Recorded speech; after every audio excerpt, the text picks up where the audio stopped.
Hi friends, welcome to our channel. Brahmamudi serial next ఎపిసోడ్లో ఏం జరగబోతోందో ఈ వీడియోలో చూసి తెలుసుకుందాం. అప్పు కోసం వెళ్ళి తాను కూడా అరెస్ట్ అయిన కళ్యాణ్. అసలేం జరిగింది అని తెలుసుకోవడానికి ఈ వీడియోని స్కిప్ చేయకుండా ఎండ్ వరకు చూసేయండి. బంటి కాల్ చేశాడు అని అప్పు కోసం కళ్యాణ్ చాలా హడావిడిగా పోలీస్ స్టేషన్కి వెళ్తాడు. అక్కడ కళ్యాణ్ చేరుకోగానే బంటి కళ్యాణ్ దగ్గరికి వెళ్ళి త్వరగా రండి, అక్కని లాకప్లో పెట్టారు అని అంటాడు. అప్పుడు కళ్యాణ్ పద బంటి అని ఇద్దరు కలిసి లోపలికి వెళ్తారు. లోపలికి వెళ్ళగానే బంటి ఇదిగోండి ఈ ముగ్గురే అక్కని కామెంట్ చేశారు అని అంటాడు. అప్పుడు కళ్యాణ్ ఏమని కామెంట్ చేశారు అని అంటాడు. అప్పుడు బంటి లాడ్జిలో దొరికిపోయావంటగా, మాకు ఒక ఛాన్స్ ఇవ్వచ్చుగా, ఏ అతనికేనా, లేకపోతే నిన్ను టచ్ చేయాలంటే మినిమం కోటీశ్వరుడు అయి ఉండాలా అని అన్నారు అని అంటాడు.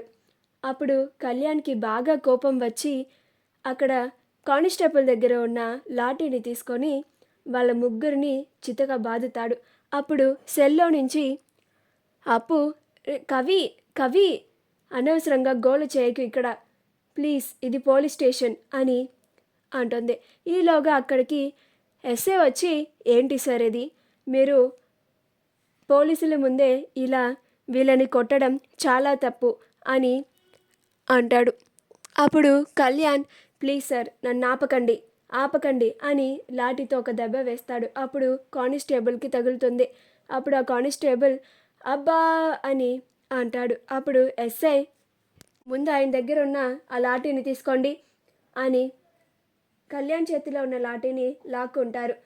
అప్పుడు ఎస్ఐ మీరు డ్యూటీలో ఉన్న కానిస్టేబుల్ పైన చేయి చేసుకున్నందుకు మీకు శిక్ష పడుతుంది, మీ మీద ఇప్పుడే యాక్షన్ తీసుకుంటున్నాము అని కళ్యాణ్ని లోకప్లో వేస్తారు. ఆ తర్వాత ఆ ఎస్ఐ వెంటనే రాజ్కి కాల్ చేస్తాడు. రాజ్ ఆఫీస్కి వెళ్ళడానికి రెడీ అవుతాడు. అప్పుడు రాజ్ కాల్ చేసి హలో చెప్పండి అని అంటాడు. అప్పుడు ఎస్ఐ మేము 2 టౌన్ పోలీస్ స్టేషన్ నుంచి కాల్ చేస్తున్నాము అని అంటారు. అప్పుడు రాజ్ చెప్పండి అని అంటాడు. అప్పుడు ఎస్ఐ మీ తమ్ముడు కళ్యాణ్ని మేము అరెస్ట్ చేశాము అని అంటారు. అప్పుడు రాజ్ కళ్యాణ్ని అరెస్ట్ చేశారా, ఎందుకు అని అంటాడు. అప్పుడు ఎస్ఐ మీ తమ్ముడు డ్యూటీలో ఉన్న పోలీస్ పైన చేయి చేసుకున్నాడు, అందుకని అతనికి తప్పకుండా జైలు శిక్ష పడుతుంది, అందుకే అతని పైన యాక్షన్ తీసుకున్నాం అని అంటాడు. కాల్ కట్ చేస్తారు.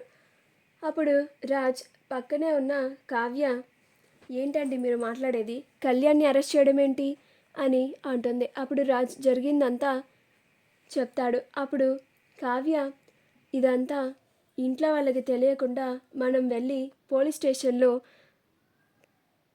ఎస్ఐ గారితో మాట్లాడి కళ్యాణ్ని విడిపించుకొని వస్తే బాగుంటుందండి అని అంటుంది.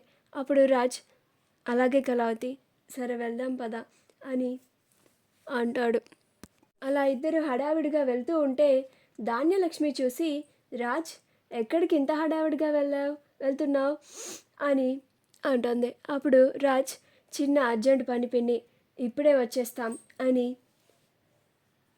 అంటారు. అప్పుడు ధాన్యలక్ష్మి ఇందాక కళ్యాణ్ కూడా ఇలానే హడావిడిగా వెళ్ళాడు, ఏం ప్రాబ్లం లేదు కదా అని అంటుంది. అప్పుడు రాజ్ ఇప్పుడు జరిగింది పిన్నికి చెప్పకపోవడమే చాలా మంచిది అని అనుకొని అలా ఏం లేదు పిన్ని, వెంటనే వచ్చేస్తాం అని చెప్పి వెళ్తారు. మా వీడియో కనుక మీకు నచ్చినట్లయితే లైక్ చేయండి, షేర్ చేయండి, మా ఛానల్ని సబ్స్క్రైబ్ చేసుకోండి, పక్కనే ఉన్న బెల్ ఐకాన్ని క్లిక్ చేయడం మాత్రం మర్చిపోకండి.